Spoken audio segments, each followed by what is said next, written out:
Since its debut in 2002, ABC's reality show The Bachelor has evolved into a global phenomenon. But behind that dramatic quest to find one's true love, there are a lot of extreme rules contestants have to follow for a chance at their happily ever after.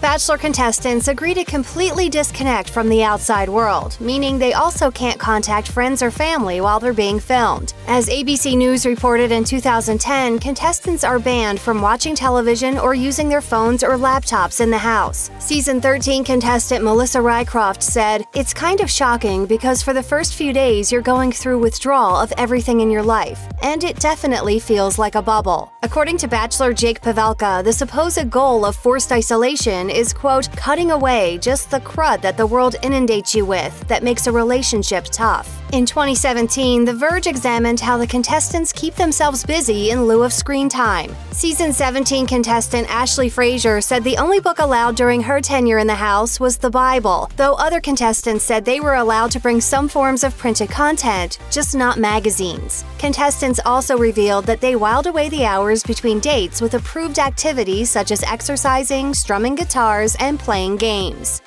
Anyone who regularly watches the Bachelor franchise is familiar with the Neil Lane diamond rings the finalists are presented with at the end of the season. The rocks tend to be massive, with Entertainment Tonight putting their estimated price between $50,000 and $100,000. However, as Hollywood.com reported, there are some strict stipulations surrounding that high-dollar bling, specifically when it comes to what happens if the couple doesn't stay together. The Bachelorette winner Jesse Sinsak, who got engaged to Deanna Pappas at the end of the show's fourth season, told the site, "In the contract, it says if you are not together for 2 years after the final day of the show airing, you have to give them the ring back." But what happens to that second-hand ring? According to another insider, it may eventually be repurchased, just like estate jewelry or anything that gets returned, but it doesn't happen for a while. A big part of The Bachelor's appeal is gawking at the contrived dates that producers arrange for prospective couples. Some notable standouts include Juan Pablo and Kat's Season 18 rave run, Season 16's awful bikini ski date with Ben Flajnik, and an unbearable singing date on Season 19 with country duo Big and Rich. And who could forget when 6 contestants had to attend The Bachelorette Season 11 star Kaitlyn Bristow's fake traditional Irish wake to say goodbye to her. That's ghoulish in more ways than one. Per The Bachelor's eligibility requirements, contestants must be willing to agree to participate in all manner of extreme physical activities, including skydiving, snow skiing, ice skating, parasailing, water skiing, rollerblading, and the like. But what if you just don't want to? The motto is more or less, suck it up. This sentiment was clearly evident during a Season 22 group date when the ladies competing for Bachelor Ari Leyendijk's heart were tasked with competing in a game of bumper cars. The seemingly innocent challenge traumatized contestant Annalise Puccini due to some past bullying she experienced, so she initially refused to participate. But after some reassurance from Leyendijk, she joined the other ladies and ended up performing quite well. It's easy to imagine that anyone appearing on a nationally broadcast hit reality show might be raking in the big bucks. But if you're a contestant on The Bachelor, you get exactly zip. According to Business Insider, the Bachelors and Bachelorettes are believed to be paid about $100,000 per season, but contestants reportedly receive no payment. On top of that, contestants are also expected to arrive with a full wardrobe of impressive outfits. Bachelor contestant and subsequent Bachelorette Jillian Harris said she remortgaged her house prior to appearing on the show and spent around $8,000 on clothes. She wrote on her website in 2016, "I remember when I went on the show, we got goodie bags filled with some stuff that they wanted us to wear, but half of it didn't even fit, and that was it. The girls do have to bring all of their own clothing, and of course, they want to be wearing the best clothes ever to be seen on TV in." All of this helps explain why Season 20 Bachelor contestant Olivia Caridi was rumored to have spent $40,000 on her wardrobe for the show. Is it true? Probably not, but it's truer than you might think.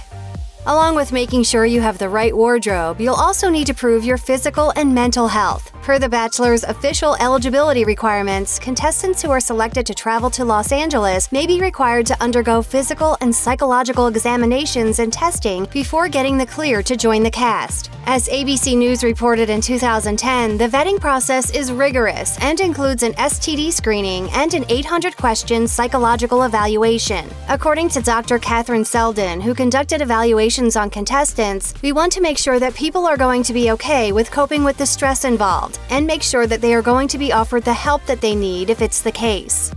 In real life, it's normal to enjoy a little meal during a dinner date, but you may have noticed that on The Bachelor, plates of food often go uneaten. It's not because the contestants are so enraptured with each other, it's that the show's participants are instructed not to enjoy their meals. Season 17 Bachelor Sean Lowe told Glamour, "Nobody eats, and that's primarily because nobody wants to watch you eat, and the mics will pick up the chewing." But don't feel too bad. Lowe explained that producers do let the daters dine before their nighttime date. Between the two date portions, they would bring us to a hotel where you can shower and change and get ready, and it's during that time that you can eat. By the way, contestants also have to cook for themselves in the house. Contestant Ashley Spivey told Refinery29, "We were responsible for making all of our meals in the house. Dinner would be prepared by whoever felt like cooking for everyone." Another extreme aspect of the contestants' lives is the fact that for almost the entirety of the show's production, they're under the camera's glare 24 hours a day, 7 days a week. As Bachelorette Trisha Wren's release and waiver spells out, she had to agree to waive her privacy and to being filmed and recorded the entire time, including via hidden cameras and microphones, though the document notes that cameras will not be positioned to capture anything embarrassing in the bathroom. Contestant Leslie Hughes told the Daily Beast, "The cameras are on you all the time. As soon as you wake up in the morning, your mic is put on you. When you go to bed, it's taken off." The only time contestants aren't filmed is if they win an evening in the fantasy suite with the Bachelor or Bachelorette. Andy Dorfman wrote in her book, "It's Not Okay," "As soon as the door is closed, everyone takes a deep breath. It's the first time you don't have cameras and microphones on you."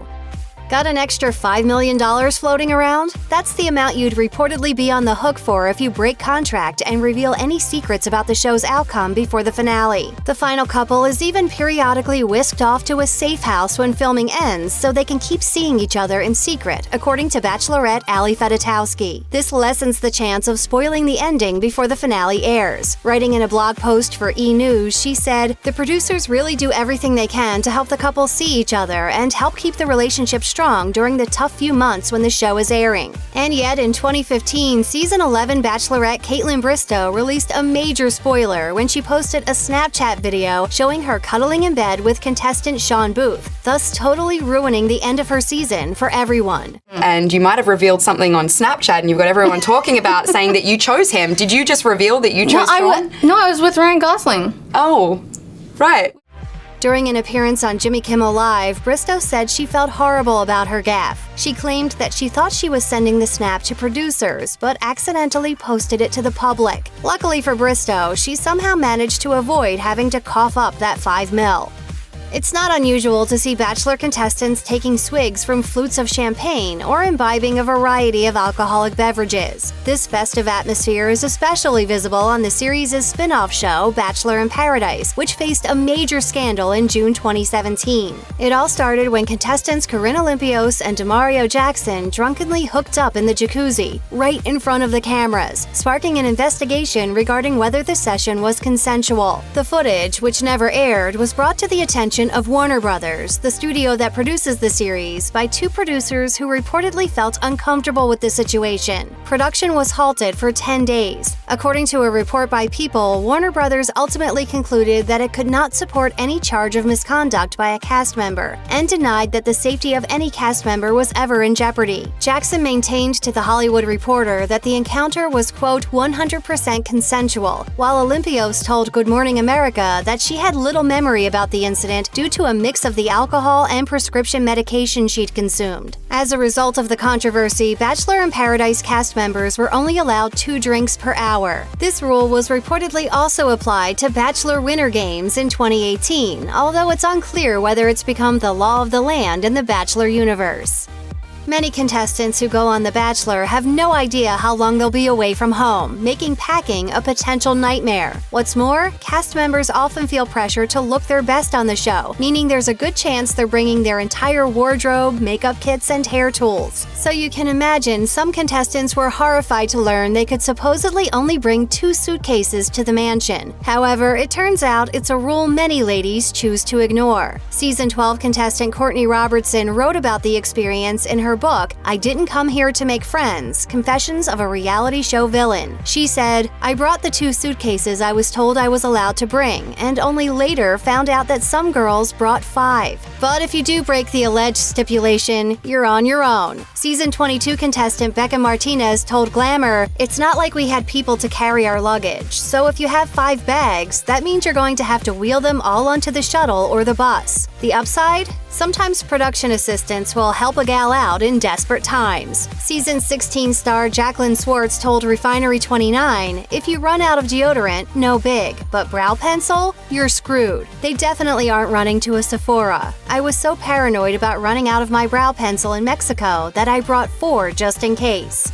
When you're booted from The Bachelor, it doesn't necessarily mean your journey is kaput. At least that's what Los Angeles Times writer Amy Kaufman claimed in her 2018 book, Bachelor Nation: Inside the World of America's Favorite Guilty Pleasure, writing, "In the year following the finale of your season, you must be available to take part in a reasonable number of interviews, photo shoots, and chats for publicity. You also have to agree to take part in any special episodes of the show, like After the Final Rose or other reunions, for 3 years. 3 years seems a tad excessive, no? The rules are supposedly more stringent if you decide to get married on air." As Kaufman added, "If you make it to the end of the batch and decide to get married within the 2 years following the show, the producers own the exclusive rights to your wedding. Bottom line for Bachelor contestants, win or lose, leave your schedule wide open." Check out one of our newest videos right here, plus even more Nicki Swift videos about your favorite reality shows are coming soon. Subscribe to our YouTube channel and hit the bell so you don't miss a single one.